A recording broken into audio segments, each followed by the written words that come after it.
Yo, what's going on, my people? It's your boy Crooks the Great, and I'm back at you guys with a very important UFC 5 video. Because in today's video, we're going to be talking about submission defense. Now, this is one of the most talked about points of UFC 5. I feel like currently, a lot of people are struggling with how to get out of submission. So I really wanted to make a video to touch on a good strategy on how to get out of submissions once you are put in them. As well as using some of the mechanics that I feel like people are confused about in UFC 5. But without further ado, let's go ahead and jump straight into it. Now, you guys see we are in the armbar position right here. And I wanted specifically to use the armbar because I feel like a lot of people in the community feel like the armbar is very OP'd. I've been seeing a lot of people say it's too easy to deny the transitions out of here. It's very easy for the attacking submission person to get the sub. So I really wanted to show you guys a good strategy on how to get out of here. So the first thing we're going to touch on is faking. Faking is very important when you're going up against an elite level submission guy in our submission fighter in UFC 5, because it's going to give you, if done correctly, it's going to give you a stamina advantage. Now I'm going to show you that before we hop any further into the strategy on how to get out of the submission. So here I'm going to input a fake transition with Charles Oliveira, and then I'm going to late deny it with Islam. So here we go. We faked it. We defended it late with Islam, and notice the difference in our stamina bars right there. If you didn't see it, I'm going to do it again. Pay attention to Islam Makhachev's stamina bar, and then take a quick glance over at Charles Oliveira's. All right, so here we go again. We're going to fake. We're going to late deny it. And look at how much more stamina he loses off denying a fake denial. And look at how much longer it takes for his stamina to get back to 100% than it does ours. That's very instrumental in being able to get out of a submission, is understanding that when you fake a transition, and even if they deny it, they're going to lose more stamina than you are. So that's gonna play a part into the next thing that I'm gonna talk to you guys about, and that is using the struggling mechanic with the fake. Now, this is for those of you guys that don't know what the struggling mechanic is. When you are in a sub, if you hold R1, which we are with Charles Oliveira right now, it's going to start to drain both you and your opponent's stamina. So right here with Charles Oliveira, we're holding R1. It starts to drain our stamina, right? And we're both starting to drain at an equal pace. We're both starting to drain at an equal pace right there. So it's basically the same as cooking. For those of you guys that know what cooking is, when you get somebody in a submission, you're holding R1. It's the same thing on the bottom. You can drain your opponent's stamina by holding R1 as well. Now, this also plays a very big part in getting a submission or getting out of a submission, because you want to, after you fake and your opponent denies it, you want to start to struggle and use the struggle mechanic with R1 to drain that stamina down. And what it's going to do is it's going to make your opponent's stamina drain at a quicker rate, because they did lose a lot more stamina than you did off of the fake.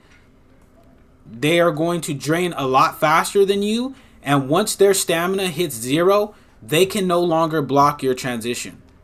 So it forces them to either A, go for the submission, or B, change into a more advanced grappling position, which would be back sitting right here in this case.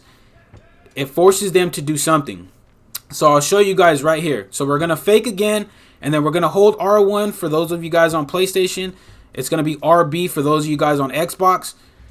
We're going to hold R1 right after, and you guys are going to see what I'm talking about. Islam Makhachev's stamina is going to hit 0 before Charles Oliveira's does. So here we go. We're going to do the same thing. Give me 1 second here.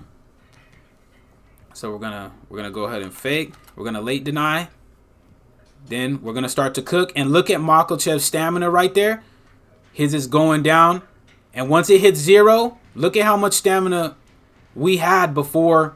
We had about 5 to 10% more stamina. 4 to 5% more stamina with Charles than we did with Islam, and that's going to be how you get out of a submission. So you fake it, you struggle. Once their stamina hits 0, blam, you're able to get out of the submission because they cannot block with no stamina. They can't. So the key to this is knowing and understanding once you fake, they block it, they've lost a considerable amount of stamina, you start to struggle. Now the key is going to be understanding that once they hit 0 stamina, once you get close to having 0 stamina yourself, you have to understand that they have 0 stamina. So once you get close yourself, in your mind, you have to remember they have 0 stamina. It's time to transition.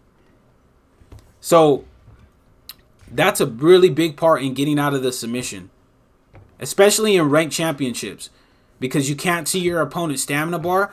You have to know, hey, I fake denied it, or I fake transitioned this. They blocked it. Now let me struggle. I'm struggling straight off the rip. My stamina is almost down to 0, so I know that their stamina is down to 0. So now it's time for me to transition. And then you're going to be able to escape the submission. Now, the tricky part to it is once your opponent catches on to what you're doing, they're going to start to go for the submission, or they're going to try to transition out. And you need to be on top of the fact that, hey, you know what? They're going to try to go for the armbar. Then you deny it. Then their stamina is going to drain all the way. And then you can start to transition out as well. You see what I'm saying? So those are the mind games that come with submissions in UFC 5.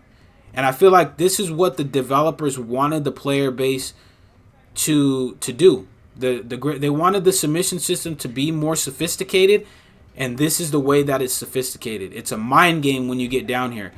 Gone are the days of, hey, you know what? I'm just going to jockey for GA right here. I'm just going to hold you in this position and then go for a submission and have to stop you. That's not the case. They have given you the tools as the person being stuck in the sub, very, very good tools on how to get out. So please utilize them. But that's going to be it for the video, guys. If you guys did enjoy this video, make sure to slap that subscribe button if you're new, as well as slap the like button so this video does get put into the YouTube algorithm, because I really do see a lot of people really struggling with getting out of submissions. And if you guys got confused on anything that I touched on, please feel free to drop a comment in the comment section. I'm going to be answering every single comment in the comment section of this video. And I really want to help you guys get a grip on submission defense in this game, so that way you guys don't feel literally overwhelmed when you get on the ground. But hey, that's it for the video, guys. If you guys did enjoy this video, again, make sure to slap that subscribe button as well as slap that like button. But until the next video, guys, take it easy, be safe, enjoy the rest of your guys' day, afternoon, evening, depending on where you guys are watching this from, and I will see you guys in the next video.